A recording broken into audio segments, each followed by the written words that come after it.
Welcome to our exploration of false accusations, where misunderstandings can destroy lives. Today, we're uncovering 5 high-risk areas: internet dating, intoxication, post-relationship conflicts, interactions with children, and step-parent challenges. Discover strategies to navigate and protect against these serious allegations. The first area where we see a lot of innocent people get falsely accused is the area of internet dating, which brings with it unique issues related to age and consent. The second area where we see a lot of false accusations is in the area involving intoxication. In this scenario, when people have sexual relations and also consume alcohol or drugs, oftentimes questions arise as to whether or not the sexual activity was in fact consensual and whether the people who were engaging in this activity had the legal capacity to consent. The third area where we see a lot of false accusations pop up is in the aftermath of relationships. A lot of times people break up. They have kids together. There's all kinds of accusations that are flowing back and forth for a variety of reasons. But in particular, I would say, Roland, when child custody issues arise and people are fighting over who gets to spend the most time with their child or children and who gets to pay for it. And also, let's be frank about it, because California law creates presumption in favor of custody being awarded to a parent who was a victim of domestic violence or sexual assault.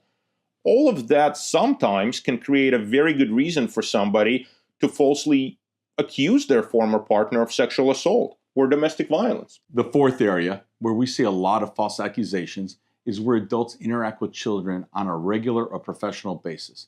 These are typically cases involving school teachers, athletic coaches, preschools or daycare operations, or even somebody that's put in a position of trust involving a friend's child or children or extended family members, friends with kids and family members. But it's the adult interaction with children that we just see an extreme amount of cases on. And within that area, one of the topics we're going to cover specifically is the area of adults who interact professionally with children in a home daycare or preschool setting, because that is an area where a lot of times it's very easy to accuse a person of false sexual misconduct. And you've had these exact scenarios, Roland. Yes, absolutely. The fifth area where we see the most false accusations on a daily basis has to do with step-parents.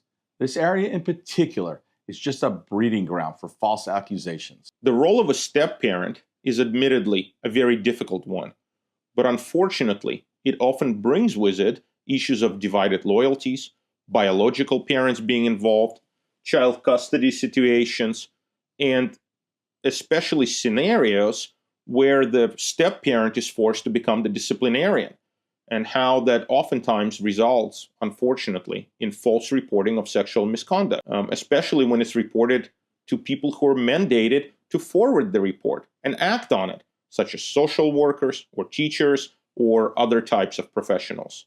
In the remainder of this video, we're going to take each one of these 5 sections and we're going to talk about them in depth. We're going to give you the most common situations that happen during those scenarios and how to deal with them. But in order to help you understand the 5 areas of false accusations, we wanted to briefly cover some of the common myths and misconceptions that occur on a daily basis that people have about sex accusations.